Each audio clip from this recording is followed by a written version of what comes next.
Hey, what's up? Welcome to the Verbal Journal podcast, everyone. It's episode 125, if you will believe it or not. That's a century and a quarter in years.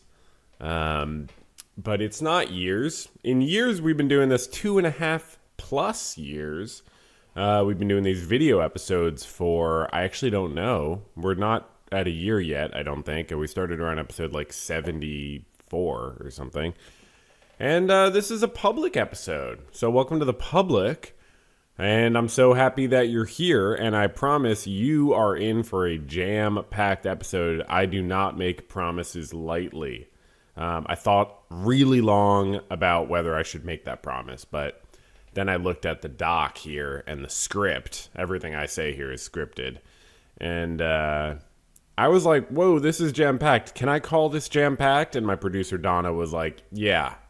And then I was like, cool, why do you have to say it like that? And they were like, I just don't really care about whether you call the episode jam-packed. And I was like, well, some people do, you know? Because now that I'm in charge of marketing again, and that's right, I am, we'll say a lot more about that later, and how that came to be.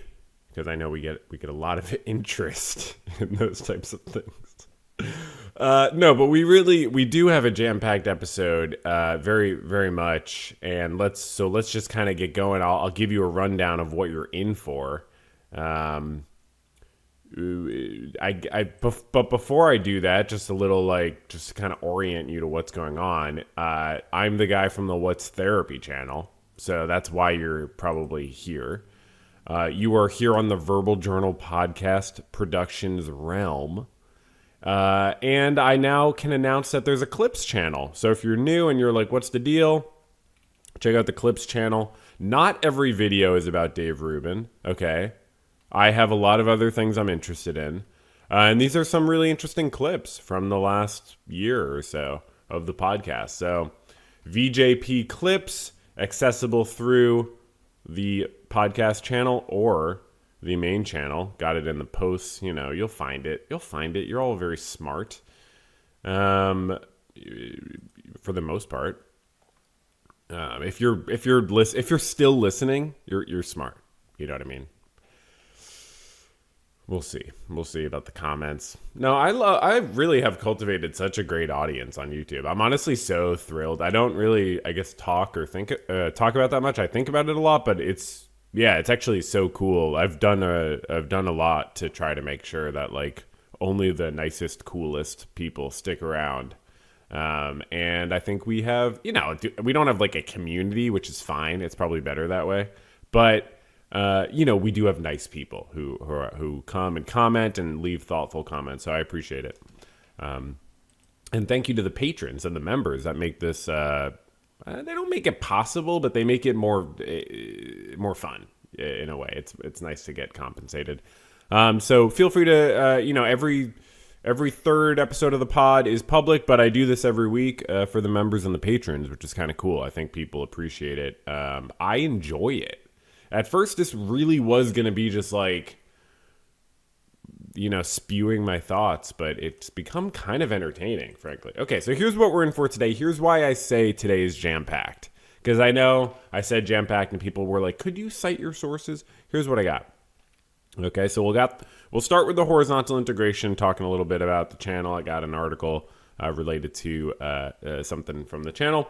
We'll then have a brief Goodish news segment where I catch you up on the state of the world. But very briefly, and only looking at things that are good-ish. And then we'll have the research segment where we have 5 different research subjects to look into. We got a content creation consulting services segment. That's me offering my pro bono content creation consulting services. I actually would... if you ever want me to read your video script or give you advice on a video before you publish it or a new channel idea or something, I would do that for, some amount of money, a small amount of money. You know what I mean? If you wanted to give me a little bit of money on Patreon and be like, yo, check out this video. Tell me what you think. I would love to do that because I feel like I have a real skill set with YouTube. And it's how do I help other people dominate the YouTube realm like I have. But I do have a few funny thoughts. And then we'll have the image segment we got 4-part image segment. That's fantastic. Then we have a 5-part audiovisual segment and quite can I say jam-packed again? No? Okay. Sorry. I'm just kind of pushing my luck here. And then we'll obviously do some follow-ups, mailbag, get out of here, see if there's a need for improv.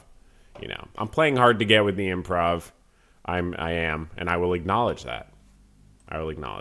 All right, so we get started here with the horizontal integration segment, which is where I talk about things that are relevant to fans of the What's Therapy channel, or viewers, or listeners. You don't have to be a fan, you know what I mean? You don't have to, dedicate your life to it. You don't have to. But it is a fun thing to think about. So here we have something about shrinking. So if you remember, I made a video about shrinking. And season 3 is coming out next year sometime, and people are talking. So I've been checking in on it a little bit, and if you watch my video, I talked about this guy. Long story short, this guy plays the role of Brett Goldstein plays the role of Lewis. And Lewis is a guy who unfortunately killed the main character, Jason Segel's wife, in a car accident unintentionally when he was drunk driving, or driving while intoxicated. And then, the show decided to bring him on as a character in the second season so we could learn how to forgive him, essentially, and see him struggle, which was just a really interesting choice that I discussed a lot in my video. I was wondering whether they were going to bring him back for season 3. And I said I wasn't sure, but I thought there was a chance they would just not bring him back. And they would just be like, well, that was a fun thing. But I did think that was probably unlikely because they put so much work into developing his character and he's a creator of the show. So it seemed like they but I'm really curious what they're going to do, because I thought, and a lot of viewers of the show did also agree, it was a bizarre storyline. It was weird that it felt like the show expected us to want the characters to be friends with him, want the daughter to be friends with him after, he killed her mom. It's I don't think most people would really do anything beyond I forgive you, stay out of my life type of thing, which is what Jason Segel did until he didn't at the end. So it's are they going to be friends now too? It's really kind of grotesque a little bit, because I'm all about forgiveness and redemption, but it seems like a cheap version of it, frankly. Anyways, so let's see what's going on here. Are they bringing him back, or what's the deal? I haven't read this yet. So... Oh, that was another thing. Jesus Christ, what are they going to do? I mentioned, why hasn't Gabby interacted with him at all? She was also best friends with this woman, Tia, who died in the car accident. She was also best friends with Tia. So why has she had zero interaction with Lewis when everyone else has had all these interactions with Lewis? Brian, the other friend, the daughter, Jason Segel, obviously. And so Gabby, because they don't really seem to know what to do with Gabby, and they had this thing with her and Jason Segel's character. But now apparently they're going to they realize, maybe they watched my video. No, I'm just kidding. They were already filming season 3. But what's going to happen? Is she going to date him? Is she going to kill him? What's going to happen? Because, yeah, it was weird that she never had any interaction. She never, chose to do anything in any, be friends, push him away, anything. So let's see why Gabby and Lewis haven't met yet. Oh, great. Okay. Someone asked. She would have a different reaction as Tia's best friend, but Brian was also good friends with Tia, and also Jason Segel's character was Tia's wife, and also Alice was Tia's daughter. So why, as Tia's best friend, would her reaction differ significantly? Why is that significantly different than being married? Or having Tia be your mom? Avoiding contact between the two was true to Gabby's perspective. Okay, maybe a little retconning. But no, this could be entirely true. And Jessica Williams seems like a very nice person. I'm not trying to be rude. But But yeah, maybe it was intentional. Okay, she processes things differently. And everyone does process things differently. It's just I don't really understand how being the best friend is a factor there. So we're going to have Brett back. We do get to have Brett back. Okay. Hopefully there's a much needed conversation between Gabby and Louis. Yeah, I don't know. I don't know why we ever needed any of these conversations with Lewis. Okay, season 2's ending in the role of Lewis. Yeah, season 2 ends with the main character taking care of Lewis's mental health. And it's like, okay, cool, I guess. It's kind of sad that the main character's in that position. Am I supposed to be happy about this?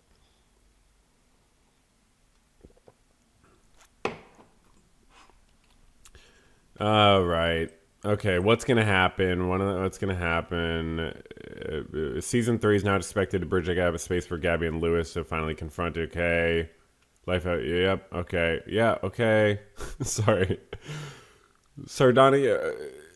That's it. That's all we get is that they're going to have a conversation. Their first conversation could be a pivotal moment in the healing process, not only for Gabby, but also for Jimmy and Alice, who continue to grapple with their grief. Yeah, again, as I said in my video, I don't love the idea that, like, you have to talk to the perpetrator of your grief to move on. I know that's not, like, what the show's saying, but it's sort of implied slightly. But, okay, great. Whatever. It's just a show. It'll be fun to watch them interact, I guess. I personally don't... I didn't really get much out of Lewis being there, but I don't care about the show much. So I do think, like, for having 2-3 seasons, they probably had to introduce Lewis. I'm not like, oh, Lewis messed up the show, because it's like, what else was it going to be? I don't know. I don't really know. They could have probably just spent a lot more time exploring the drama of the moving on from grief without it involving Lewis. There was lots of other ways, but I guess he just became this kind of like manifestation, as I talk about in my video, of the grief, and like how they treat Lewis becomes like a metaphor for like where they're at in their grief, and whatever. It's fine. And yeah, it's nominated for Emmy, so maybe should we look at the analytics? That's a fun thing to do on the horizontal integration. I was gonna say maybe the video will start getting more views as we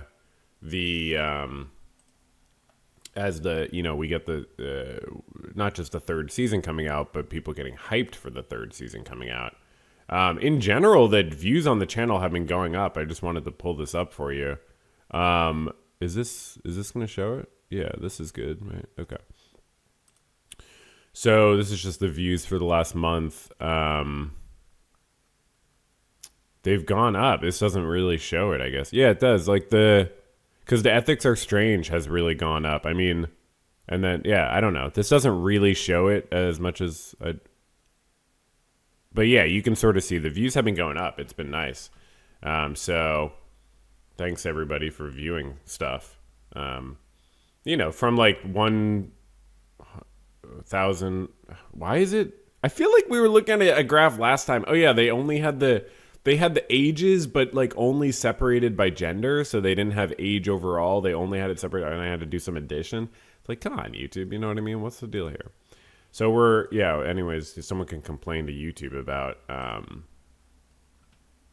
that's probably because the window's just a certain size. Yeah, I don't know. All right, next up on the podcast, we have the Goodish news segment, where I look at the Goodish news of the last week. I try to keep you all in the know. This is not a news podcast, okay? And this is not like the Rene Magritte pipe painting, where it's like, this is not a pipe, but it clearly is a pipe. That's not what's going on here. That was what's going on the podcast months ago. I think we were infiltrated, frankly, because there was a real problem with the quantity of news. So I do think there was something mysterious going on there and nefarious going on there. But that's not what's going on now. I'm not doing that. I'm really not. We're going to briefly skim through current events because I want you to know about what's going on. This is not a news podcast, but this is a things podcast where we do talk about things, and news is one of those things. And, we're going to just get through it really fast. But here's some Goodish news for you. Okay? Senegal's schools for husbands aim to shift gender roles and keep mothers from dying. So this was just an interesting article I found on AP News. We don't go super deep into stuff because, again, we're not a news podcast.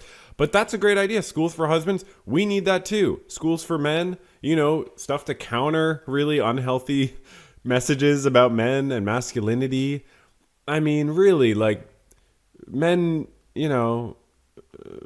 need other men to help explain to them, like, why, like, them not being able to fulfill the role of the provider is not women's fault and is more of like a social issue. You know what I mean? As for just one example. Anyways, we don't want to get too deep. So let's get some schools for men in the US. Let's get some streamers and podcasters that are, positive male role models. You know what I mean? That's what our men are out there. Like, who do I listen to? You know what I mean?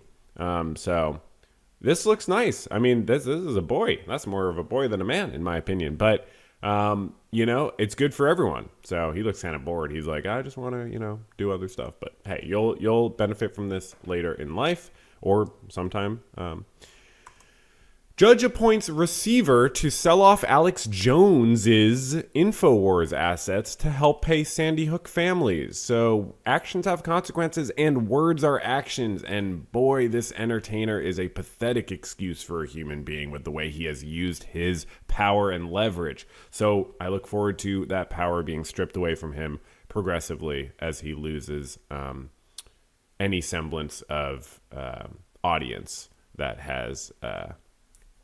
Yeah, I know he still has an audience, and he's never gonna lose all of them because they need the health pills that he sells. He's super anti-pharma, but he has those little, if you buy his pills, because they don't have the whole FDA getting in the way type of thing. Okay, anyways, I don't know if that's true. Don't quote me. States rethink a long-held practice of setting speed limits based on how fast drivers travel. So apparently from like the 30s or the 40s, the U.S. has been like setting a lot of their speed limits, even in urban areas, in like a retroactive way where they're like, well, this is how fast people drive. So let's make the speed limit like, what is it, 80%, 75% or something? 85% of the average like speed people drive, and then it just gets faster over time. How about not? I'm so like... This type of thing, I know a lot of people would be like, this is weird, like boring news. This is really important, though. And it does involve, like, it's a public health thing, and it relates to how we respond to things like pandemics or other, gun violence, like anything. Like, what are we willing to sacrifice for safety? How are we willing to prioritize the pyramid of needs? How are we willing to make sure that our loved ones can go on the road and get to their destination? It is unbelievable to me how many people die in car accidents or get injured. And that's just treated as normal to us is part of this overall hyper-normalization of dehumanization. That sort of doing like a slam poem here.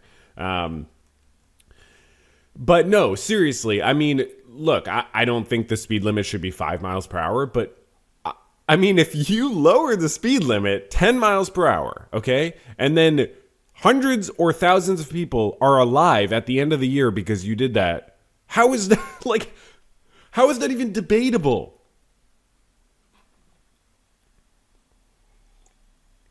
And I've thought about it a lot because obviously you need people to enforce those laws. So does that mean more police officers? Does that mean more of a surveillance state? It's one or the other. Probably both, the way our states like to always take more power. But frankly, I would say surveillance. Put cameras there. A lot of states do this. Put cameras around, take video, give people a ticket if they're speeding. Yeah, do it. And then put in laws in place so that those surveillance has limits and can't just, expand forever. Well, the slippery slope fallacy says that it will. Well, that's a fallacy. So, yeah, cut the speed limit down. Save lives. Look at this lady. She wants to get to where she's going. Air Canada. Okay, so this is the big news of last week. So there was a big strike, and the Air Canada CEO was amazed because the strike even continued when some organization, who was it, declared that it was illegal. The Canada Industrial Relations Board said that the Canadian Union of Public Employees was breaking the law by striking. Oh, gosh. So the CEO was amazed. I'm amazed, too. I was amazed, I was amazed. So I agree with the CEO. We used to have a whole segment where I would highlight chief executive officers and their amazing contributions to their communities because I feel like they've gotten a lot of negative press. And here's another moment of that. I agree. I'm amazed too. We all have that in common. So what happened? Well, the strike entered day 4, talks resumed, and then the strike ended. So the strike, was effective. It was the first strike by its cabin crew in 40 years, and it upended travel for many, many, many people. They got a tentative agreement together, and they got the stock to go down. The stock went down 14% this year, not just because of the strike. And then some more information. Air Canada labor deal may reshape pay for even all North American airline crews. So it may have some broad-reaching effects, this workers' rights action. And then Air Canada's union's defiance of Canadian government order could embolden workers. So, you know what I mean? Sometimes the workers are going to be emboldened. Next up on Goodish News segment, judge issues injunction preventing Republican President Donald Trump's Federal Trade Commission from investigating watchdog Media Matters, which is a company that does media criticism and does criticism and people like this fella. Great photo of him looking really good. This is after he got punched either by his child or his one of his many mistresses husbands who's a white nationalist or something. I forget the exact story of what we got, but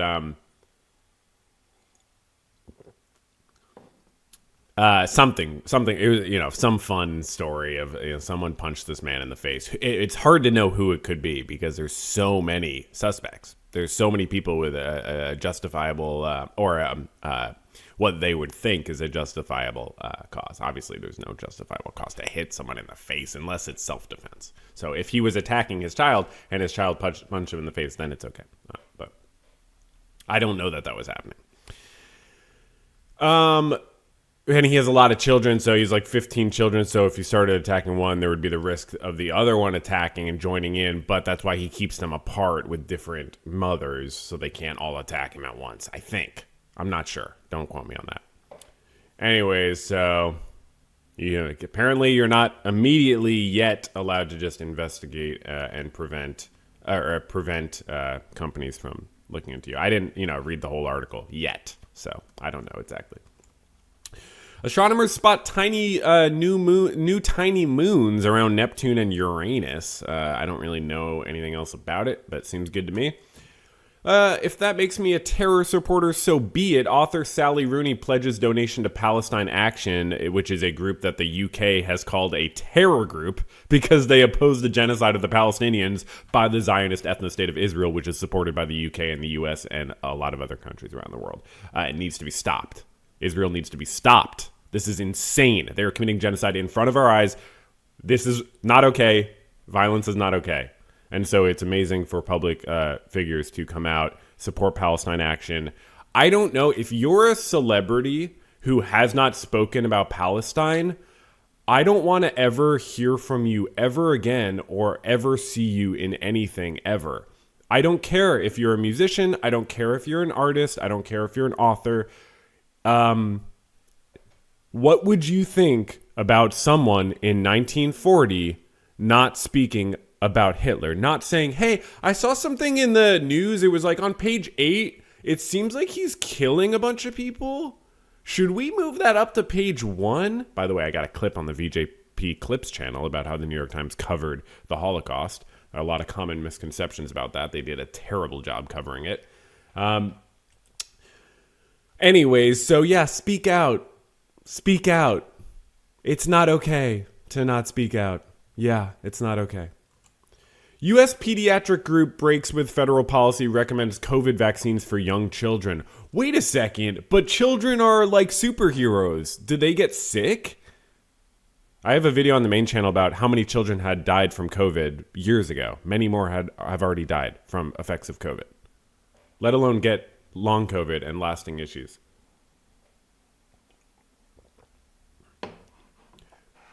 The rights of children is a very important issue. And don't you think it's interesting that a very similar group wants to be able to not vaccinate their kids and also wants to be able to not let parents let their kids be transgender? So they want, I believe that's a very similar group. People who want to be able to say, parents' rights, let me not vaccinate my kids. Parents' rights supersede kids' rights and states' rights, public health rights. But also, on the issue of transgender people's rights, they want to let parents' rights and kids' rights be superseded by states' rights. They want the state to be able to say, nope, no, parents, no, you don't get to make that decision with your kids, actually. You know, they, like these people, these anti-vax people tend to also be the people who don't think parents should be able to, with their kids and with their kids' doctors, say, oh yeah, my kid can go on like hormone blockers because puberty is making them incredibly depressed because they're transgender. Like, obviously, they can go on hormone blockers or whatever they need that their doctor says they need. Like, so it's just interesting, you know, how conservative-minded people want the state to be able to dominate parents and families in the realm of transgender kids' rights. But they don't want it in the realm of public health and the, like, they don't want the state to be able to tell parents, oh, you need to vaccinate your kids or else it's child abuse. But they want the states to be able to tell parents, you're not allowed to get your kids the health care that their doctor says they have a right to get. It's just fascinating. Anyways, so good for this pediatric group to say, actually, kids do need COVID vaccines like they need other vaccines. Duh. All these people say, oh, whatever, I'm done. Okay. Most Americans believe countries should recognize Palestinian states. So this is a new poll from the last week. A 58% majority of Americans believe that every country in the United Nations should recognize Palestine as a nation. 9% didn't answer. They're like, I don't even know how to read. Thank you very much. So maybe politicians should listen to the people on this one. Tesla drivers can pursue class action cases over self-driving claims. Judge rules so. California drivers say Elon Musk misled them for 8 years about the self-driving capabilities of his company's electric vehicles. I also think it should be illegal for other reasons to call it full self-driving. Like, it's misleading consumers, seemingly, but it's also, then people are driving and think they have a full self-driving vehicle, and they don't. That seems like a bad thing to me. And it's clearly led to that recent incident. I mean, it's led to the incidents where people get hurt, including the recent one where that was ruled against Tesla that we talked about a couple of weeks ago. $250 million Tesla is now liable for, or something like that. Because the guy leans down and tries to pick up his phone, probably thinks that his full self-driving is full self-driving. Texas can't put the 10 Commandments in certain school districts' classrooms, judge says. Look, there's a lot of good stuff in those commandments, don't get me wrong. But that's good for church. That's good for church. You can just do that. You know, we don't need that. And I guess it's, you know, it's something where it seems like a little bit like infringing on freedom of religion, right? Like, it's not freedom of religion to let one religion dominate all the schools, right? Mississippi Supreme Court map violates Voting Rights Act, judge rules because it diluted the power of black voters. I wonder if that's similar to what Texas and other states are doing right now. Federal judge blocks parts of Mississippi ban on diversity, equity, and inclusion in public schools. Mississippi was trying to bar discussions of divisive topics because Republicans and conservatives love free speech. They love free speech. Elon Musk face lawsuit claiming he ran illegal $1 million election lottery in one of those dystopian things that really does remind you of Idiocracy, even though it's so cliche to reference. California Supreme Court rejects Republican effort to halt Gavin Newsom's redistricting push, which, you know, went through and so on. They passed it, you know, and that's good. Obviously, that's good. Democrats need to use the same tools Republicans have been using. Republicans play dirty. You can't go high when they go low. You got to go low. You don't have to go maybe as low, but you gotta go, you gotta play. You gotta use the tools at your disposal. And Democrats have done less of this gerrymandering redistricting, so they're able to do more of it, is my understanding, without breaking the law. Whereas Republicans have done so much of it already that if they keep doing it, they're at risk of breaking the law. But don't listen to me. Listen to constitutional scholars on that. Judge rules former Republican President Donald Trump lawyer Alina Habba was unlawfully appointed as U.S. attorney. I hate when that happens.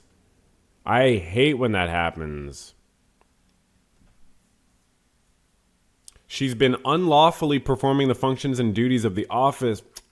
Wow. But she's a former lawyer to the president, and that's normal, right? That's normal for the president to be appointing his former lawyers into all these posts, right? Because I just woke up in this, I just literally just woke up, and so I need to know, is that normal?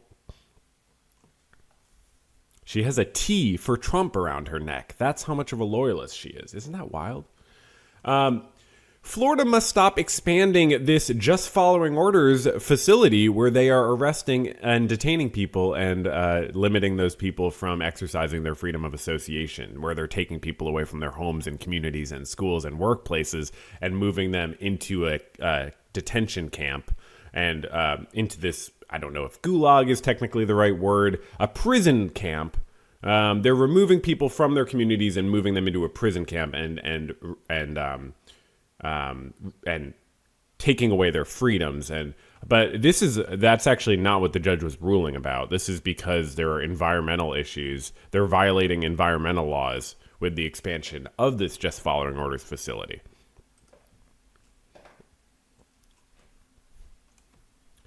But they don't look. Look, totalitarian governments, they don't care about the environment, obviously. They don't care about the economy, even. I mean, people are starting to, realize that more and more. They don't care about a lot of things because you can only have one first priority. That's what I always say. You can only have one first priority. You can't really have multiple first priorities. And if your first priority is restricting the rights and destroying the rights of any people who are not white, then that's going to cause a lot of negative fallout. This is a long Goodish news segment. We don't always go this long. Wrongly deported migrant Abrego released. So this is Kilmar García, and he is from El Salvador, we all remember, and then he was sent back to El Salvador illegally because there was an order from a 2019 judge saying he could be deported but not to El Salvador because he had asylum from El Salvador and could be hurt by being sent back there. The Republican government sent him back there anyways, was forced to admit that they sent him there wrongly. And eventually a senator went and got him and helped him get released from this torture camp in El Salvador, which is a fascist dictatorship that our government is allied with, unsurprisingly. And so now so what's happening right now is the government is trying to charge him with human smuggling because they found him in a car with 9 other people, and that's their evidence that he was doing human smuggling, apparently, because that's all you need. That's apparently all you need. I have not seen any further evidence other than he was in a car that was full of people. It was never investigated as human smuggling until April of this year. When the government started being like, we have to come up with a reason to get this guy out of the country or Stephen Miller's not going to be able to orgasm for 6 months or something like that. I'm sorry. I said I would stop making jokes about that, and I haven't yet. But look, they're like, yeah, we got to find a way to get this guy out of the country. So what they did is they've been trying to charge him with human smuggling. As I've said, oh, by the way, this guy has a wife and child in Maryland or something. He's got a wife and child who are U.S. citizens. He's got a wife and child. So even if he did do human smuggling, you're going to deport him? Is that how we do things here? What are we, a barbaric century zero nation? What world is this? Oh, you are guilty of a crime, you must leave the nation. He's got a wife and kid. Put him in jail if he did human smuggling. Anyways, so what the government did this past weekend, because they've been forced to admit that everything they're trying is false, is they gave them a notice on Friday at 4:01 p.m. saying we're gonna deport you to Uganda on Monday. We're gonna deport you to Uganda. This is your notice. If you want to not go to Uganda, you can go to Costa Rica. Notice how I haven't mentioned any of those countries yet. So, like, I hadn't mentioned Uganda or Costa Rica until this past sentence. So, isn't that strange? You might say it's kind of racist and weird to be like, well, you're brown-skinned, right? Like, you can go to Costa Rica. I mean, they speak Spanish, bro. Like, what's your problem? Oh, you want to... Oh, the wife and kid? Oh, well... Anyways, so if he does not agree to be deported to a Costa Rican prison, by the way... and deported is the wrong word. I should say trafficked. If he doesn't agree to be trafficked to a Costa Rican prison, and by pleading guilty to human smuggling charges, he's almost definitely not guilty of, then they said, we're going to send you to Uganda. Now, I don't understand, because Uganda, my understanding is countries like Uganda have been like pressured, or not pressured, I don't know the exact negotiations, but have agreed to work with the U.S. dictatorship, or whatever you want to call it, that we have. I guess it's not technically a dictatorship yet. But countries like Uganda have agreed to work with the U.S. and say, yeah, we'll take your people. I think Uganda was like no criminals, though, so I don't know how the U.S. says, oh, this guy's a criminal, and we're going to send him to a country that specifically said they don't want to take criminals. We'll see what happens Monday, frankly. But I know that this guy, I haven't seen any evidence of this guy doing the crimes they're committing him. They're alleging he's committed. And so it's really bizarre, and obviously when someone, changes the argument of why they're trafficking this man out of the country, and they keep coming up with new arguments, it's not a sign that they're telling the truth. But we'll see what happens on Monday. They're trying to, it's not just for Stephen Miller's, addiction to controlling the lives of non-white people. It is also like, if these cracks that appear in totalitarianism are very significant and they spread, just like the striking Air Canada workers, it spreads. One thing spreads to another. People see the holes in the totalitarian facade. And there is, underneath the totalitarianism, most Americans, most people just want to live and let live. Most people don't want to see a father and husband sent to a country he's never been to and has no affiliation with on trumped up charges. So, most people don't want that. This could be me. This could be you. This could be me. What, I wasn't born brown-skinned. Like, this could be me if I was. You think it couldn't? Like, of course it could. This could be you. You think they're not going for white people also? Like, and eventually, like, it's obvious. Like, it just starts with people that they think they can get away with. Oh, he's undocumented. He sought asylum, but like a judge said that we could send him out of the country. There's thousands and thousands of people like this who are just living their lives. Big deal. Let him stay in the country. Big deal. It's insane. I don't think the punishment for being illegally in a country, being an undocumented migrant, being illegally present in a space, I don't think the punishment should automatically be deportation. I think, it can be in like the more extreme cases, but okay. Court upholds Connecticut assault weapons ban adopted after Sandy Hook school shooting. So fantastic to have some legislation being put forward. So, yeah, I'm actually working on a video script about mass shootings and against them. I'll probably talk about this more then, but judge blocks Republican President Donald Trump from cutting funding from 34 cities and counties over, quote, sanctuary policies. Yeah, it is funny. Again, the Republican small government wants the federal government to impede on the states and cities and counties. That's the small government lie of the conservatives. Oh, we're small government, but we support the Republicans who want to impede on your county and how your county does things. It's odd. And lastly, and this is from today on the Goodish news segment, emphasis on ish. World Health Organization reports release of staff member detained by Zionist ethno-state Israeli forces in Gaza. So, yeah, I didn't even hear about this because Israel's doing so many different things. But in July, the United Nations agency said the Israeli military attacked staff residence and main warehouse in the Gazan city of Deir al-Balah.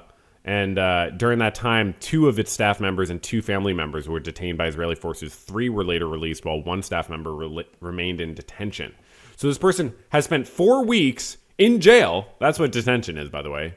That's when your freedoms are taken away. When your freedoms are taken away and you are not free. And government is limiting your freedom and taking your freedom away for being a part of the World Health Organization in trying to feed people where there is literal famine. Literal famine imposed by the state of Israel. This is a genocide. They're killing the Palestinian people to replace them on this land that is historically the Palestinian people's land. By the way, I'm Jewish. You all know I'm Jewish already. I've mentioned it a bunch of times. I've been to Israel also. Like, it's just like, there's no justification for an ethno-state. They've been taking away the rights of Palestinians since before 1948. This is beyond a genocide. So we call it the Goodish news segment for a reason, okay? Okay? It's good that person was released. But, yeah, I mean, I want to highlight things in a slightly good way, but I'm not going to sit here and pretend things are good. So it's like, we're going to, Anyways, that's way longer than the news segment usually is, okay? And I was not trying to do that. That we're gonna get into the more fun stuff. Yeah, the stuff gets way more fun actually from here on out. All right, so next up we have the one and only research segment. So this is when I look at research. When we look at research, it's not all about me. And it's current research. I usually find new articles that just kind of appear in my feed, in my trough. So first up, this is a article about selective use of distant stone resources by the earliest Aldoan tool makers. So we have had a problem where I don't know anything about the subjects being discussed occasionally, and then I flounder, I think is the technical term for it. But usually we try to get one piece of information out of each article at least, right? Humans and their ancestors are the only mammals known to procure lithic resources over long distances. Fuck. You know what I mean? That's the one thing I need to know. Search Google. Lithic. Stone. Knew it. I knew it. And I should have said it because I knew it, obviously, because that's what this is about. Stone resources. Okay. See, you can, and Paleolithic, some, you know what I mean? You can. I did good on the SATs just because I'm good at like guessing prefixes and suffixes. Frankly, that's a huge skill sometimes. Okay, you know what? Let's just go to the abstract. They found that non-local cobbles were transported up to 13 kilometers for on-site reduction, resulting in assemblage patterns inconsistent with accumulations formed by repeated short-distance transport events. So, yeah, okay, so at least 2.6 million years ago, people were moving stones a significant distance. Yeah, what else were you going to do? I mean, tool makers moved stones over substantial distances, possibly in anticipation of food processing needs, representing the earliest archaeologically visible signal for the incorporation of lithic technology into landscape scale foraging repertoires. That's really interesting. I want to learn more about these old periods or time. These are not the periods. These are maybe I want to learn more about Paleolithic peoples, Neolithic. What were they doing? What apps were they on? How were they spending their time? Next up on the research segment, this is the most involved research segment we've had in quite a while, because here's we got 5 totally different articles, I believe. 2 might be related, actually. But chimpanzee mothers, but not fathers, maybe they need a parenting school, too. Influence, or not a parent, the men's school thing. Influence offspring's vocal, visual, communicative behavior. So, speaking of Uganda, Here we address the issue with the context of multimodal communication by investigating kinship patterns in the production of visual behaviors alongside vocal signals in wild chimpanzees from the Kanyawara community in Uganda. We report a similarity in the number of visual behaviors combined with vocal signals between individuals who are related via their mother, while no similarity is observed between paternal relatives, in line with the observation that chimpanzee mothers constitute the primary caretakers, while fathers are not involved in parenting. This is unlikely to be genetically driven and is rather a result of learning via exposure to social templates akin to processes involved in the acquisition of human communication. So, yeah, that makes sense. It's more socially constructed. I mean, there's there's a need for a diversification of labor and, dividing roles. And yeah, as long as people are, as long as it works, as long as it's satisfying, it's fine for people too to split up roles as long as it's consensual and not coercive. Problem is, historically, it's been coercive. When women have not been able to own property in a lot of societies and not be able to accumulate their own wealth or be seen as like a person in the same way men have been, then it is coercive. The diversification of labor, or the structures, and overly strict. So yeah, I mean, we obviously have tendencies to take on different roles, and those can be really valuable when they're, I think, when they're working for everyone. But obviously, human society is also quite different than chimpanzee society. Maybe the first one to say that. But we have some different stuff going on. For example, what's different? Like we have like media, we have money, different things like that. But yeah, they found. Okay. I don't know what else to say. I forget what was important about this. Chimpanzee mothers are main caretaker. Yeah, we saw that until they're at least 10.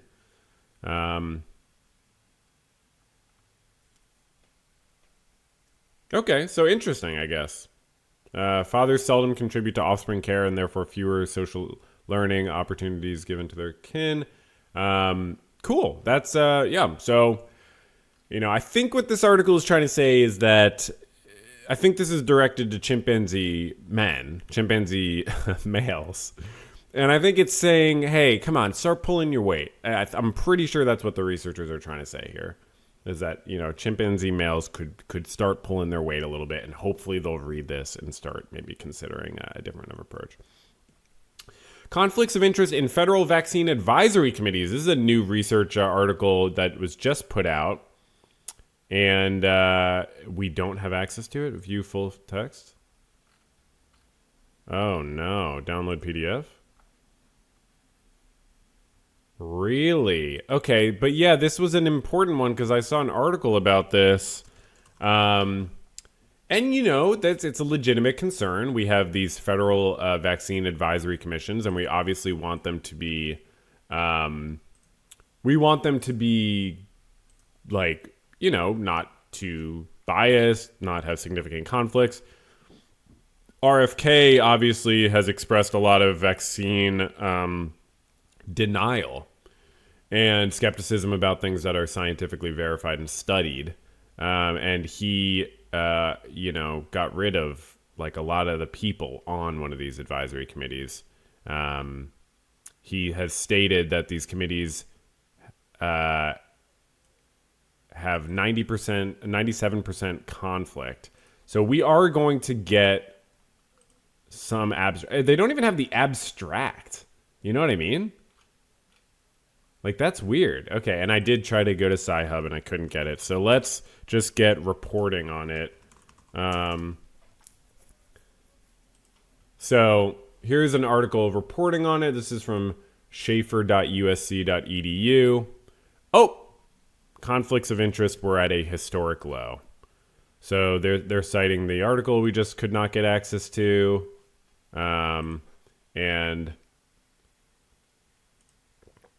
And they are telling it because, they have USC, they have access to it.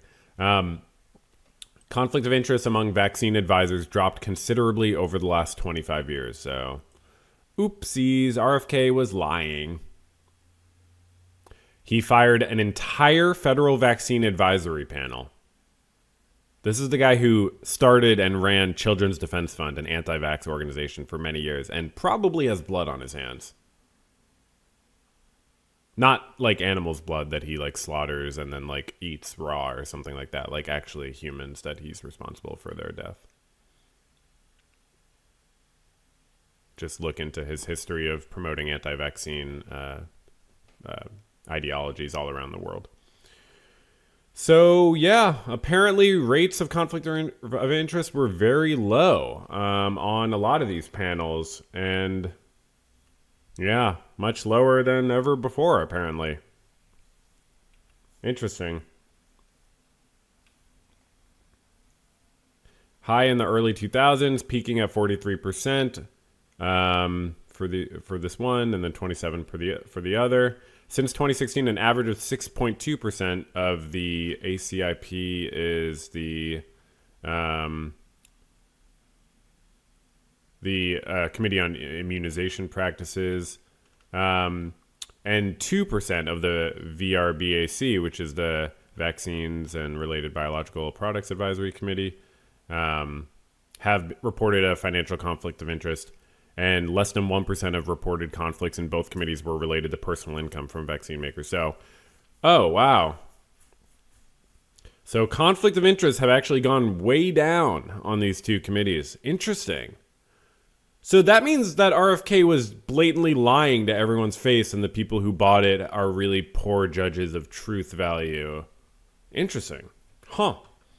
Well, I'm sure that they'll change their mind when they see the research. Next up on the research segment, does undocumented immigration increase violent crime? So this is actually from 2018, not a new piece of research. And they found,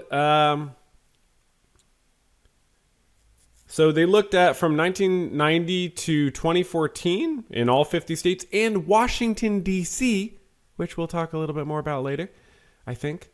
And the results show that undocumented immigration does not increase violence. Rather, the relationship between undocumented immigration and violent crime is generally negative. Now, what does that mean if you're not familiar with research?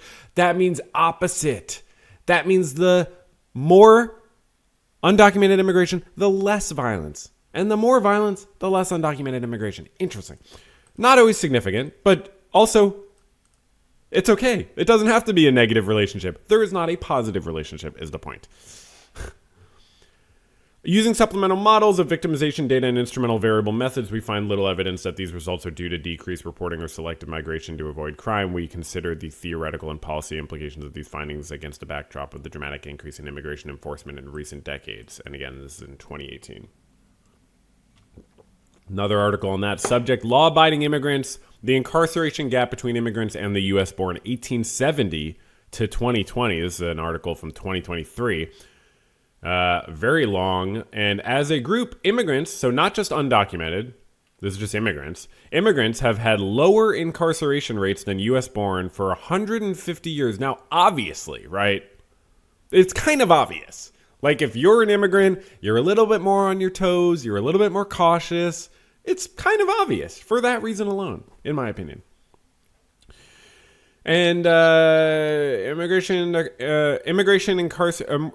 to the U.S. born since 1960, immigrants' incarceration rates have declined, and immigrants today are 60% less likely to be incarcerated, 30% relative to U.S. born whites. So that's remarkable.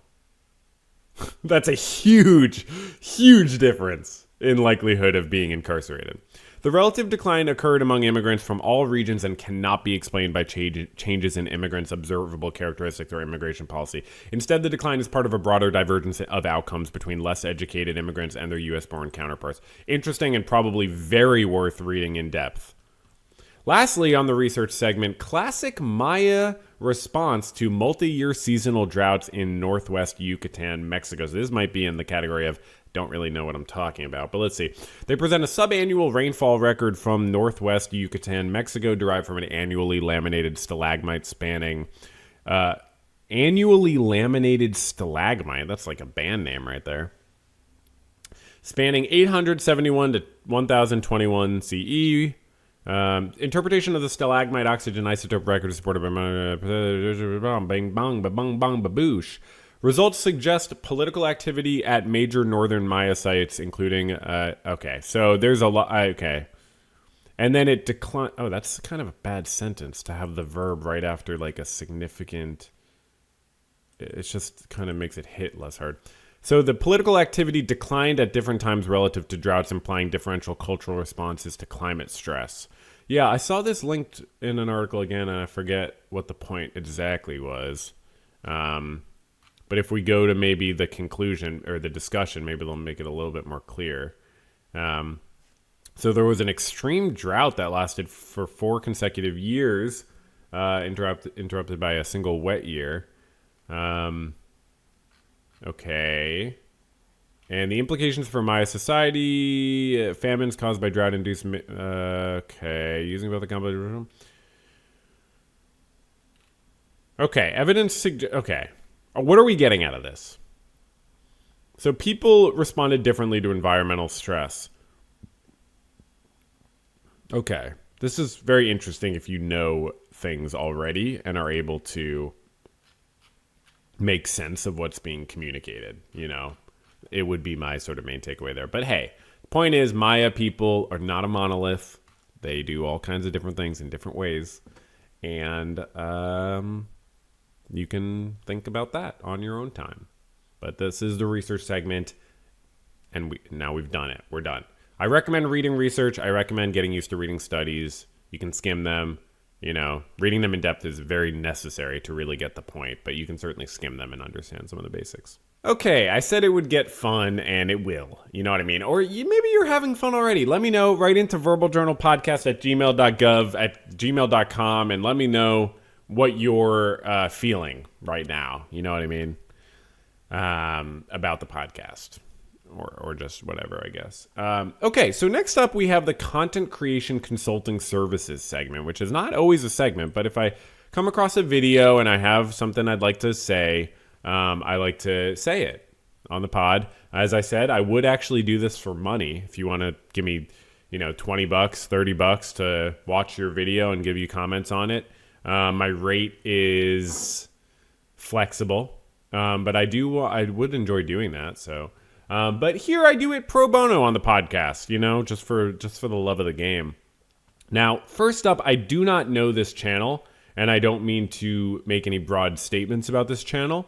It just came across because I did watch a bunch of videos about this person on TikTok who went very viral for telling a story about a very complicated issue with a psychiatrist, and people had a lot of fun and stimulation talking about the situation. I didn't watch this video because I sort of just immediately was turned off by it. And I say this as someone who watched and listened to like 5+ videos about this situation. And I talked about the situation myself on the podcast, and we will follow up briefly on it. But I think part of the aversion I have to following up more on it is this person who made the videos originally, this woman on the left. I don't think the attention is like helpful necessarily. I don't know whether she was expecting the entire internet to respond, and I think it's really above and beyond what is healthy for someone to deal with. So when I spoke about it on the podcast 2 weeks ago, I tried to be very compassionate and understanding, especially as a mental health care provider myself. I understand transference and countertransference, and I understand that there can be significant issues with how her psychiatrist handled it, whether or not people take issue with how she's communicating about it. I totally get that, two things can be true.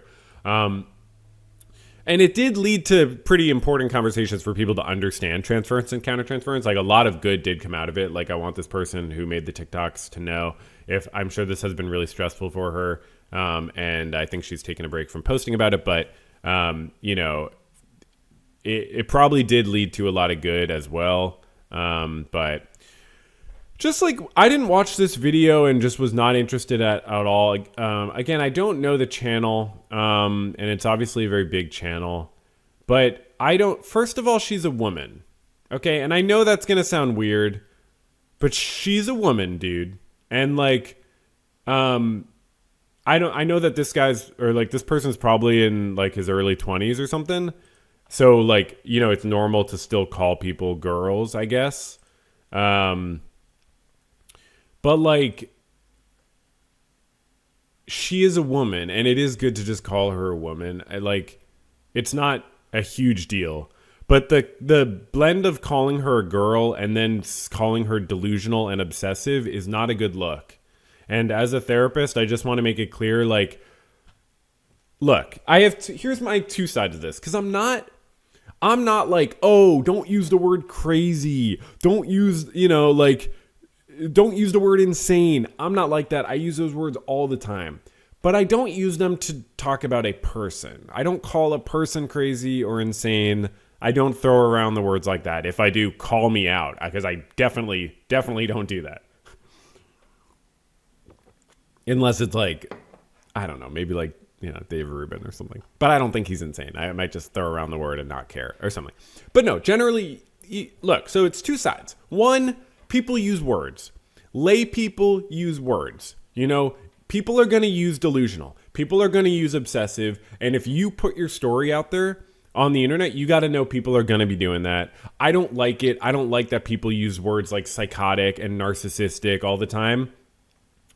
But if someone is genuinely trying to use those words correctly, Googling what they mean, trying to apply them, at the end of the day, you have to accept, like, lay people use words. And, like, they're not inherently diagnosing. They're just using the words that they can try to use to make sense of something. I think it's a bit much to put it in the title. I think if you want to talk in your video about whether someone constitutes, like, whether something that someone is expressing constitutes a delusion or not, okay. But it's really... also, delusional obsession is like really, it's like sloppy. It's sloppy to write about.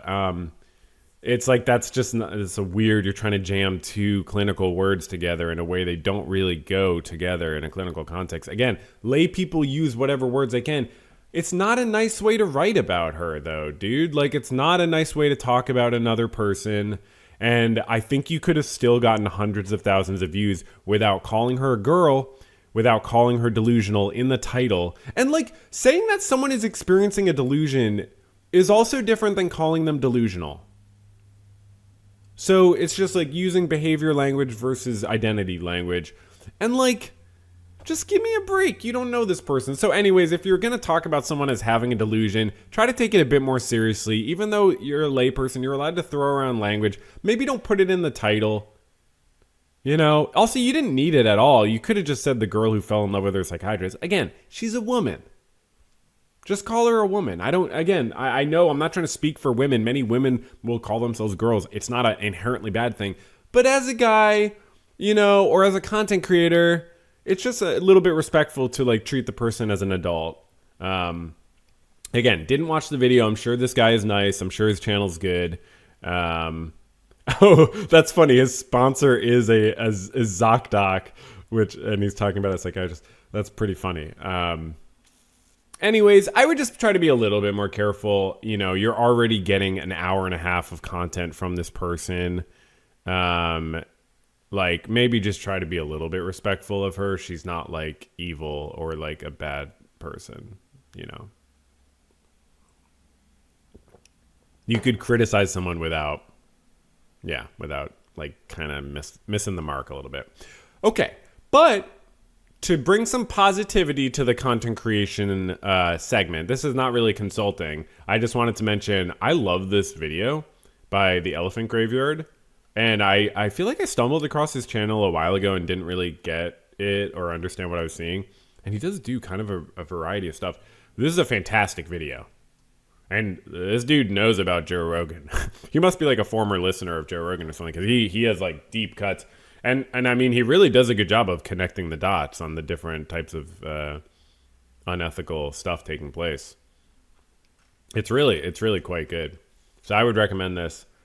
He's got a really, really good way of making videos. Very interesting.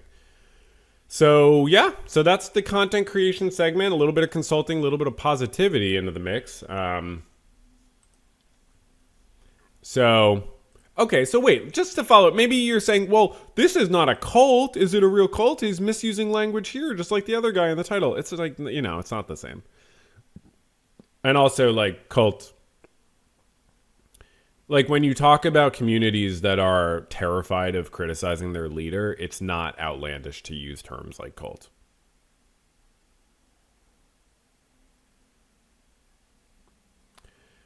Okay. So next up we have the one and only image segment, okay? And if you're like, wow, things still haven't gotten fun, you are in for it right now. Because this is when we look at images, and images are always fun. Okay, that's not true, but images tend to be kind of fun. First up is archaeology student finds rare 9th century gold within the first 90 minutes of her first excavation. So imagine that. You're going into a field, you're like, I think I want to be an archaeologist. I don't know, I guess I'll try out an excavation, see how it goes. Could you imagine not going into the field after this happens? You find a 9th century, it's so cool looking too. Like, that's a really cool looking thing. Are you allowed to keep it? You're probably not. First ever excavation, find a 9th century gold. And this is the image. So we just look at the image. This is the hand. This is a human hand holding the object. And it's very cool. Okay, next up on image segment.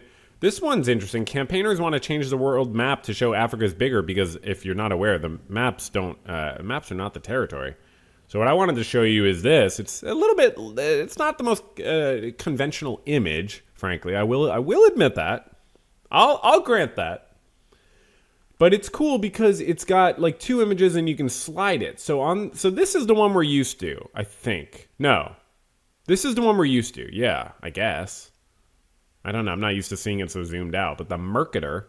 I know about maps from reading a Buckminster Fuller's writing, and he came up with the Dymaxion world map, which specifically because he was like, maps obviously don't adequately transform a 3-dimensional object into a 2-dimensional object without issues in the proportions, so I'm going to do a better version of it. And the Dymaxion world map was laid out a little bit differently. He also called it like the one Earth, one land, or one Earth, one sea or something, because it specifically lays out the Earth in a way where you can see that actually all the land is almost connected, which is kind of a fascinating way to look at it. But yeah, Buckminster Fuller was a genius, or like was adequately expressing his genius, because I think we all have that within ourselves. And this was just one of his many, many projects. That's fascinating. But yeah, here we have the Mercator. I think this is the one we're used to, I guess. And then this is more equal, like actually showing that Africa's huge. So here, Africa looks about as big as Greenland, but actually Africa's huge. And that is significant. I mean, that is significant to really like look at, because Africa's obviously gotten the short end of the stick for the last like 5 centuries globally. I mean, along with other areas, obviously, along with other, countries and continents. Like, I mean, South America, Latin America, Central America have not necessarily gotten the best treatment. Southeast Asia, indigenous people in all countries, but it is interesting to think about, well, what would it do to our conception of the world to really recognize that Africa is quite large? I mean, frankly, I think one just is not directly related, but the United Nations should not have a Security Council. The United Nations should be a democratic body that is run by all countries with an equal vote. Just one way we should kind of balance the power. So anyways, interesting image. And U.S., yeah, I don't know. Not as, doesn't change size very much, I guess. Okay, well. Next up on image segment, this is interesting. Did you hear about this? It's an image of a New York City reporter got a bag of chips with a thing of cash in it from someone affiliated with Eric Adams, the campaign of bribery, where like everyone's doing bribery. Apparently, it's like I don't know if like you have to be involved in bribery to be part of soon to be former Mayor Eric Adams' campaign, but this person who gave this cash to this reporter insisted, take the bag of chips, take the bag of chips. The reporter walks away, looks in the bag of chips. There's freaking money in it. The woman who gave the bag of chips with money in it to the reporter, I don't know if she's from China originally, I assume she is. They tried to say it was a Chinese thing. It was a cultural thing. and she wasn't trying to bribe the reporter. It was just a cultural thing. But she put it in a bag of chips. Like, if it was a cultural thing, like, yeah, I mean, in certain places, people will give money more as a gift in different ways, and in a red container. Like, I understand that. I've actually spent a couple months in China in my life, as I've talked about before in different videos, and I do remember people actually giving money as a gift in red containers. It wasn't in bags of chips. They didn't hide it, and it usually wasn't a mayoral campaign candidate's aide or volunteer or whatever, like a pretty effectual volunteer and former aide, I believe, if not current. It's usually not a mayoral campaign's aide giving it to a reporter in a bag of chips. That sort of changes the context. But beautiful image, will live forever in time. I apologize for the text. We try to just look at the images, but sometimes text gets in. Looks like there's still a few chips in there. So hopefully someone finished the bag. Probably at the station. The cops are like, "Are you going to eat that? Is that evidence? Are you allowed to eat the evidence?" Lastly, on the image segment, 13-year-old painting prodigy releases first limited edition print collection. It's possible we looked at this kid's work before, but I believe we might have on a former podcast episode looked at his stuff briefly. I've definitely seen an article about him before. Andres Valencia. So he's 13 years old. He's been painting since he was 5. So when I saw this, I was surprised because when I saw 13-year-old painting prodigy, I was not expecting modernist style. I was expecting more like a representative, more realism type of thing, because when I hear prodigy, it's usually applied to, I feel like, technical skill that often is in that direction. Now, he might be a very skilled draftsman as well. Like, he might be a really good, accurate, realistic drawer as well. I don't know. I'm not making any assumptions. This reminds me a lot of Picasso's style. Obviously, I'm sure he's really annoyed of people saying that, but it does. And it's also, Picasso was obviously a skilled draftsman, able to draw, also an abuser and terrible person to everyone, including his friends and art dealers, just like super abysmal personality. But he was a skilled draftsman. So you can't look at someone's non-representative, or this is representative to a certain extent, but non-realistic art and say that they're not able to do realism just because they choose to do non-realism. Look, kid, this is dope. You're making awesome art. This is awesome. You're doing really cool stuff. Don't let them call you a prodigy. You don't need it. You don't need that word. You don't need the word prodigy. I used the word genius earlier in this podcast, and then I clarified it's not just Buckminster Fuller. We all have geniusness within us. We all have prodigyness within us. Don't let them call you a prodigy. It's all a trick. The art world does this. The industries do this, specifically in the creative industries. They try to extract all the energy from the youngest possible artist. Basquiat. It's a tale as old as time. Basquiat wasn't 13, but they will always. The youth of the situation is so powerful. Oh, they're such a young person and they're so talented. Don't let them build you up like that. You just do your thing. Don't listen to anyone when they call you a prodigy. When someone calls you a prodigy, say, "Nah, I'm not a prodigy. I'm just a kid doing what I like to do." Because they will, they will use you and lose you in the creative fields. Okay, so I'm just wondering about this story here. Is one of his parents an artist, or why? What's the deal with this kid getting all this attention? Encourages children to explore and develop their own artistic creativity. Dope, dude. Yeah, seems like a really cool kid. So, I'm sure none of us can afford these prints even, let alone the originals, but, cool stuff. I would, I'm sure in a few years he's not going to be doing the same style of it really looks too much like Picasso. So you do got to switch that up eventually. Almost Almost has like a Duchamp face a little bit. What's the which painting is that I'm trying to think of? Or is it a different one? I don't know. Duchamp face in profile. Whoa. That's interesting. I found this. That's kind of cool. I didn't know he did that. He did weird stuff. I love Duchamp. He's one of my favorite artists. I shouldn't be mentioning him here because it's completely irrelevant. But okay. So interesting. Good stuff. You're doing great stuff. Don't let the art world build you up too much, because they will drop you if you let them do that. Like, they'll just build you up, profit, and let you go when you're not profitable. So always keep your own integrity in mind in the art world. And that's not just for this kid. Obviously, this is true for all of us. Don't let people build you up. It's like love bombing, but in like a money context.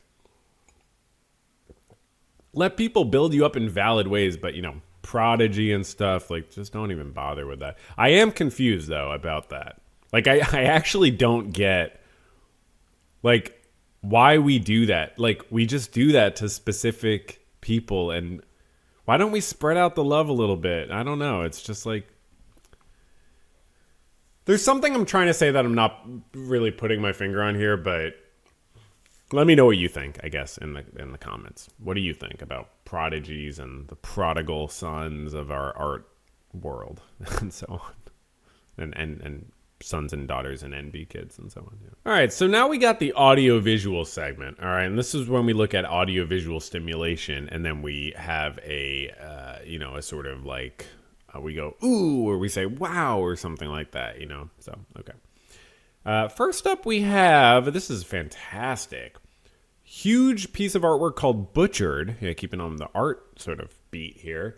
Installed on North Sea gas rig by Greenpeace activists. This is extremely cool. Put together with Anish Kapoor regarding the butchering of our environment. Check this out.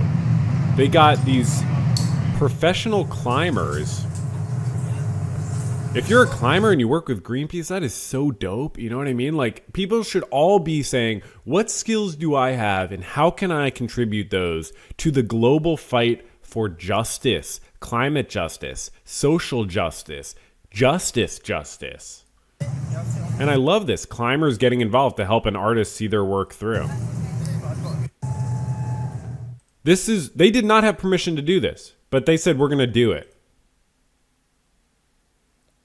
They attached an enormous canvas, somehow filmed the whole thing on this gas rig to represent what these companies who have bought out our governments are doing to our world that we are experiencing the consequences of. Then they sprayed this blood red liquid, which was biodegradable. They made their own sort of fake paint thing that's biodegradable, so they can do it in the ocean. Greenpeace is not stupid. And it's called Butchered. And it's beautiful. And that's the point of art.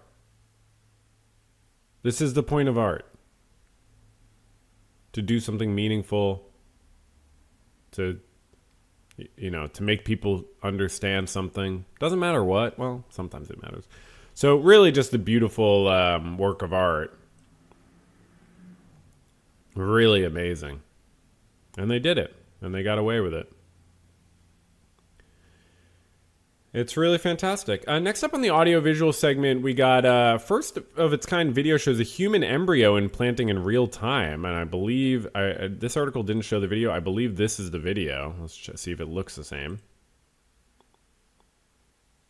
Because this is from, Sam, a few days ago. So, right, August 18th. So human embryo implanting sync into the matrix. Whoa. That's a human baby. That is a that is a person. That is clearly a person.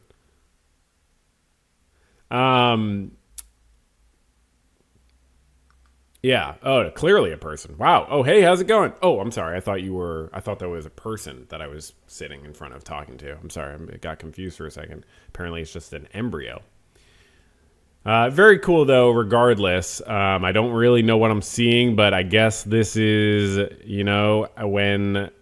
when we all kind of learn how to be, we look like that. I remember being an embryo. Oh my gosh, some of my happiest memories. It really a fantastic time. It was just great. You're just kind of implanting. Yeah, no, this really brings back a lot of memories. Wow. Yeah. No, I was kind of like a wily embryo for sure. I was definitely one of those embryos where you're like, oh, what's this guy going to get up to? You know what I mean? So okay. Next up on the audiovisual segment, we are gonna just I guess I had it on my agenda to check back in with the TikTok person, but we already talked about her a bit. Who put out this story about falling in love with her psychiatrist. I guess I don't really know. There's no need to follow up. She's kind of paused her story. Obviously, she probably got way more attention than she expected. Obviously, way more negative attention than expected. I can't even imagine what it's like to have people picking apart your whole thing. I tried to be really nice when I talked about it last time. I didn't even go into the whole Chat GPT element of it, which is a significant element. She's was talking to Chat GPT a lot. I think it seems like the company might have cut her off because they were getting bad press. That's pure speculation. I have no idea. But at some point she was saying, oh, I can't even access ChatGPT or so on. Are there legitimate uses for AI? Yeah, I'm sure there are. It's a tool. But using it as like a research thing is absolutely lame. Using it for positive reinforcement for your story is I think risky and dangerous. Using it for positive feedback in general, using it for therapy. I mean, I just saw an article, literally every day there's articles about people turning to AI for therapy. Literally Reuters article from yesterday. And I get it. You know what I mean? I get it. It fills a hole, but we need to fill that hole as a society and make sure people have access to better supports, less alienated in general. It's not just access to therapy, but less alienated in general. I'm not saying this person is alienated, but I do think her use of AI was not healthy. And it was, it was part of the story. I hope that this goes in a good direction. I do see a lot of videos where people are being positive towards this person, and I think it's important to show her respect while critiquing any aspects of how she might be maybe misrepresenting the responsibilities of the mental health professional she worked with. I think it was a learning experience for the whole internet to understand, okay, what are the responsibilities of a mental health professional and how do they best carry those out? What does failure look like? A lot of important conversations got raised. And yeah, is this a failure of responsibility? Is it not? It was a very interesting conversation. So this is interesting. Speaking of therapy, check this out. This was an ad I got on YouTube. This little thing helped me more than my last therapy session. That's a hell of a way to start an ad. What the heck is this little guy? It's called the koala, a lifelike plush toy designed and powered by AI. Designed and powered by AI.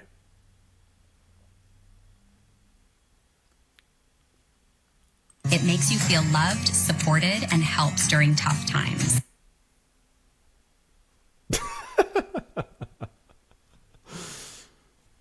This is an AI generated video, I think.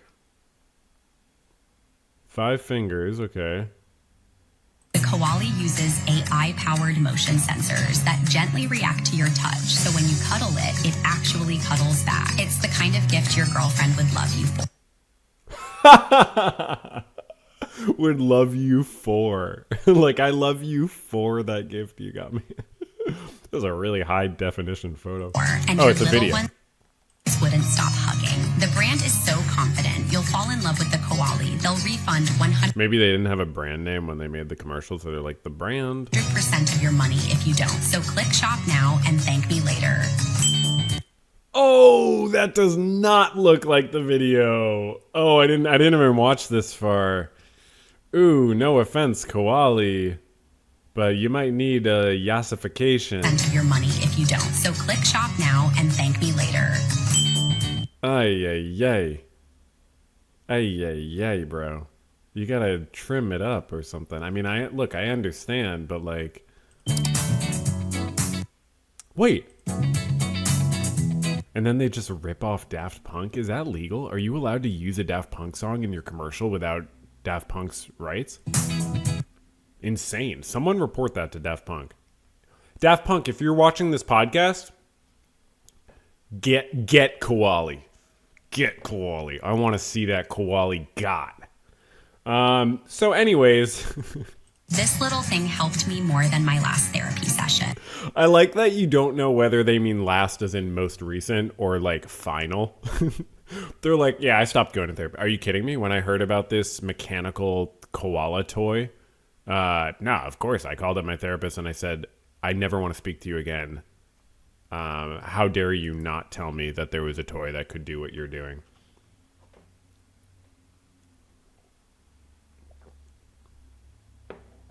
I like the idea that you could like use the toy and be like, wow, this feels really good. It actually feels better than my last therapy session. So yeah, taking a hot shower can feel better than your last therapy session, but it's probably not quite the same, right? Oh my God. I'm just big therapy here, trying to be big therapy, just pushing therapy on people. Dash cam captures, and next up on the video segment, and last up on the video, audio-visual segment, sorry for calling it video. Driver's dash cam captures bright meteorites streaking across the night sky over Japan. This is in Kagoshima, Japan. What the frickin' heck? What the frickin' heck was that? That's a meteorite. And the meteorite is the source of the light, and the meteor's just what we see. Deep cut. If you know what that song is, comment.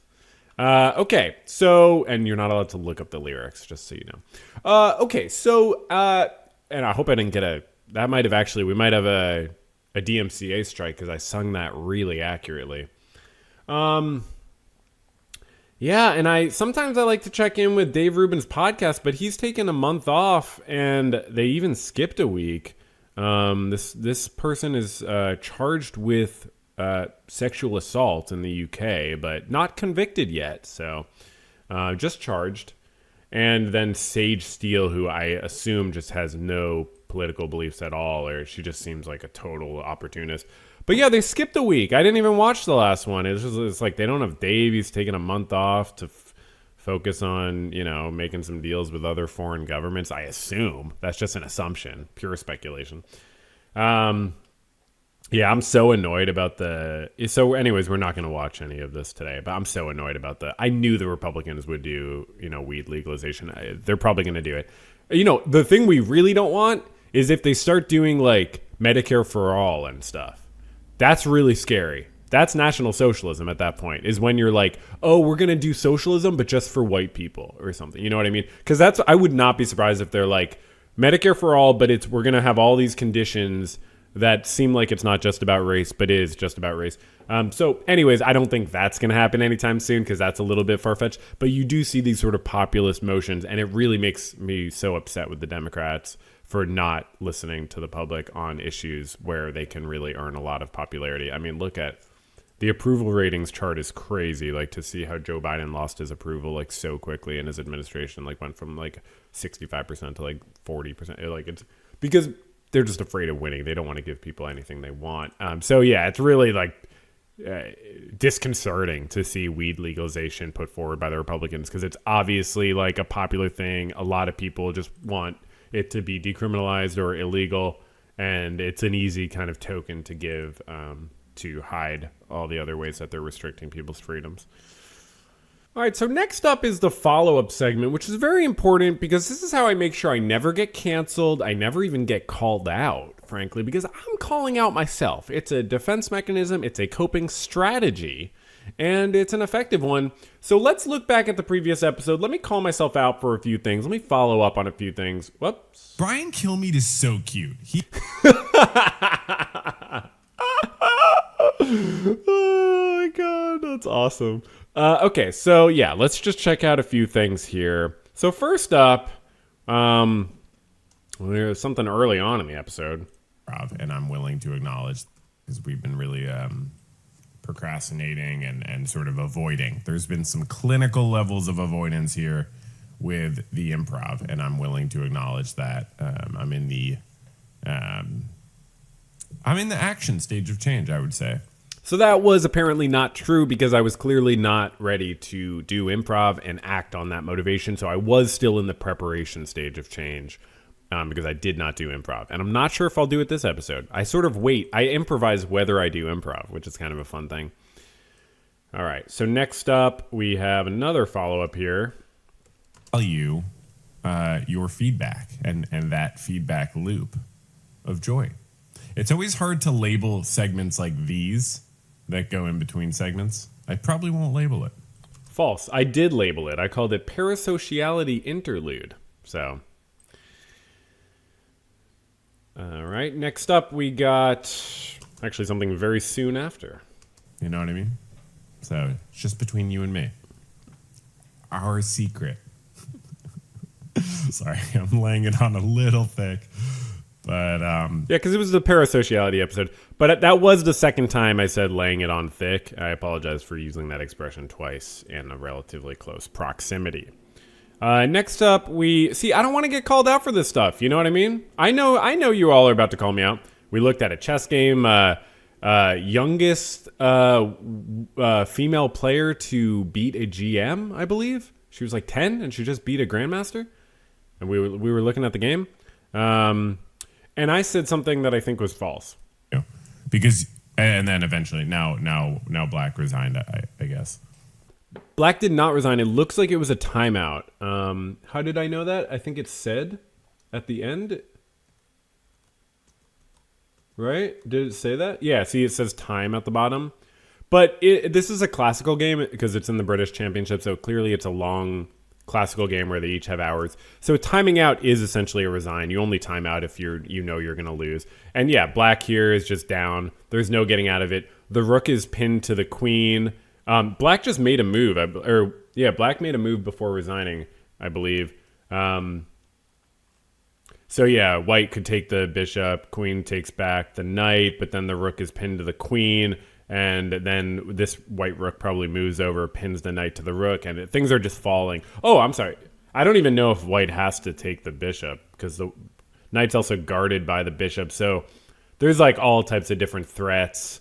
You know, there's like a discovered attack on this knight that could happen if the bishop moves. So anyways, this girl crushed. She crushed. And that's awesome. But yeah, I think he timed out. But anyways, it was a classical game, so it's basically like resigning.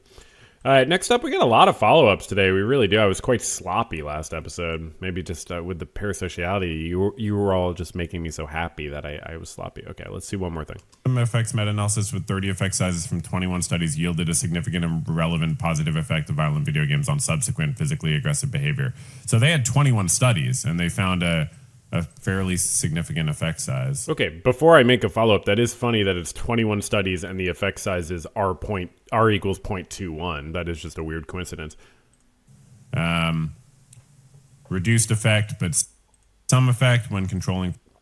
But anyways, I didn't explain what the effect size meant. And, some of you, I'm sure many people already know. But there's different ways of measuring effect size. This is from an article on it. But if you look at what the R value is, which is a common way of measuring effect size, we have Pearson's R correlation and Pearson's R correlation coefficient. I'm honestly not super well versed. I took a stats class in my master's program, but I often have to look things up if I'm referencing stat stuff. So it can go -1 to 1. So small is plus or minus 0.2. And so it measures the degree of linear relationship. So what it measures is how much of the change in the dependent variable is caused by the change in the independent variable. So how much of the observed change is actually related to the thing that we're looking at causing the observed change. So if it's 0.2, that means 20% of the observed change is related to the independent variable, whatever, if we're studying how clouds affect people's moods, 20% of people's moods is affected by clouds. So obviously that's not true, because if you looked at all the other variables that affect people's moods, you'd find that clouds are not really at all related. So this is how you, So anyways, 20% correlation is a significant one. 50 is enormous. So the fact that it was a 20%, this is about violent video games and behavior. So that's why they say a significant and relevant positive effect, because 20% of the aggression that they studied was, I believe it was aggression in this study, physically aggressive behavior was, and this is in a meta-analytic, so it's a meta-analysis? Yeah, so 20% of aggressive behavior in these... they looked at 30 effect sizes from 21 studies, and then they find that the overall effect. So, and even when controlling for aggression at T1, so even when they look at people that were, where they control for people who were more aggressive already before playing violent video games, they still find that 11% of aggressive behavior is related to the use of violent video games. So again, there's a clip on the Clips channel about that. I'm not saying that violent video games inherently cause aggression. Obviously, it's not that simple. So you can watch the clip. A lot of people coming out for it. Okay. So that's what effect size means. I might be slightly wrong, but I'm pretty sure that's what it means. Okay. And then another follow-up we got here. This is really old school, back when I used to make a lot of mistakes. Okay, let's check this out. And the elite. And they are going to justify the use and abuse of autocratic federal armed forces. Sending armed forces into U.S. cities, which is legally questionable and very dangerous. Oh, and obviously this is related to, them sending actual military troops into the city of Washington, D.C., and trying to do it to other cities. These two pathetic losers that have never known true love or appreciation or friendship are here doing their time, hoping to fail upwards continuously. And I think I missed one thing here. Serve the interests of that power and the elite. And they are going to justify the use and abuse of autocratic federal armed forces. Sending armed forces into U.S. cities, which is legally questionable and very dangerous. Very dangerous. Very dangerous. I think actually this article I pulled up, the title changed. Because I feel like I pulled it up for a different reason.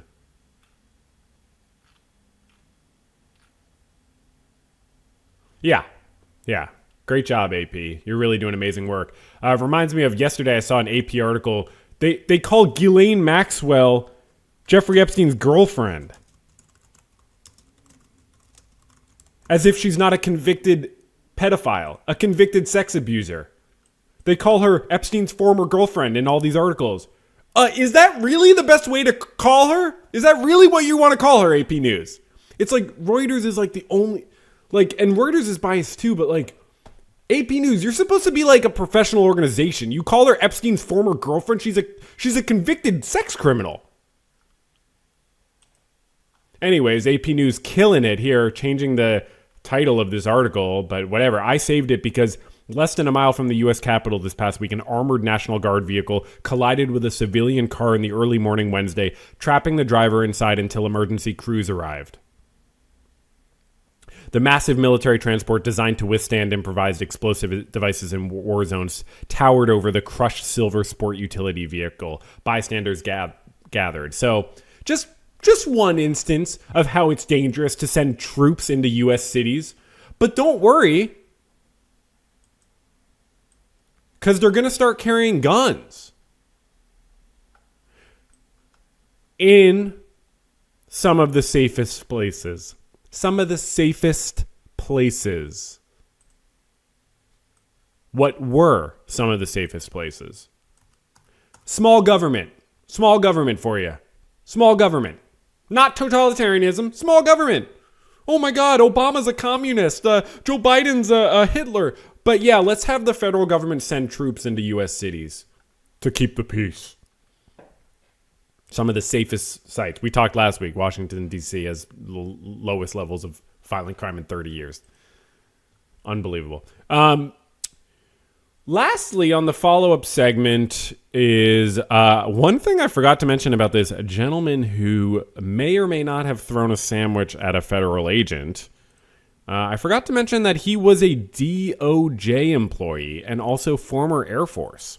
He was fired after the sandwich incident, but this is a Department of Justice employee. Expressing his free speech, which is all allowed. But let me tell you something about sandwiches. Federal agents hate sandwiches. They hate sandwiches. Yeah, so that's the thing. Classic sandwich mistake. So he did lose his job at the Department of Justice. But hey, everyone makes mistakes, you know. Okay, so one other thing we do here is I check the mailbag. And this, we always save this for the end because so many people write in that we did have a problem that it was taking up the whole podcast. So I make sure to wait for the end. Let's see. verbaljournalpodcast@gmail.com. You can write in. You can be one of the many hordes of people writing in. Okay, no one wrote in this week. So I am, not going to do improv because I'll only do improv if someone writes in. Well, that's not true. I might actually do improv next episode because I do actually want to do it. Maybe I'll do like a whole episode of improv. Maybe. Become a member or a patron to find out. But yeah, next week's episode will be good. Maybe not as jam-packed. Or maybe more jam-packed. Because this was pretty jam-packed. You know, we packed a lot of jam into this. But yeah, so what I will do, and I'm not doing improv, not because I'm told by my bosses to not do improv here at the podcast, though I am heavily encouraged, and some would say demanded to not do improv. But I will get back to it because I don't need to listen to them. So let me thank the patron, but that'll be next episode. Let me thank the patrons who support this channel. A lot of people giving their hard-earned money to this channel, and that's a really a special thing. You can join them if you got some money to spare. No pressure, no worries. If not, you can just watch the public episodes on the Verbal Journal podcast. But there is other stuff behind the scenes. I'll post, updates here and there, different things. Let me thank the members first. I feel like they get short shrift sometimes. So thank you, Simply Snaps, 39% Weird, Pit Inhabitant, Hollow Moon, Jifa, Jasmine, Matthew, Ollie's Playbook, Little Mia, Mascari, and JP. And over on the Patreon, thank you, user MJ, Mr. Moxie, Miles, Brent, Madeline, Rabid Dog 008, Irene, Anastasios, Linguist, Sam, Burrow, Ryan, Thulusaurus Rex, Caleb, Luca, Gunther, Scott, Redgrove, Ashley, Hugh, Ian, Molly, Platinum Sarge, Russ, Elemancy, King, Margot, Icelac, Tom, Noah, Matt, MK, Ibnomad, Miranda, X, Simply Snaps, A, Misha, Perpetually Jackson, JP, Noah, Francis, Afazo, Aiden, Garrett, Caffeine, Dakota, Neural, Damage, Parker, Marrow, Grace, Raymond, J, Milky Way, that rhymes, Isabel, and Ryan. So y'all are great. Keep up the good work supporting me if you'd like, and no pressure. You can stop at any time. It's fine if you stop. We're still parasocially linked eternally. And let me know how you're doing and so on, and have a good rest of your day or night or life, and I will talk at you sometime soon. I should have mentioned this on the horizontal integration segment, but yeah, I want to do a live stream soon on the main channel, so I guess turn on your freaking alerts. And be good to yourselves and to your loved ones, and take care, and fight oppression and demand freedom and rights for all people, and we can live in a better society one day. So we will continue working towards that together. All right, that's it. Catch you on the flippity flop. And should I stop saying that? Should I stop saying the flippity flop thing? I think it might put people off a little bit, but Let me know what let me know your thoughts about that, I guess. Okay. Bye. This is a podcast or something like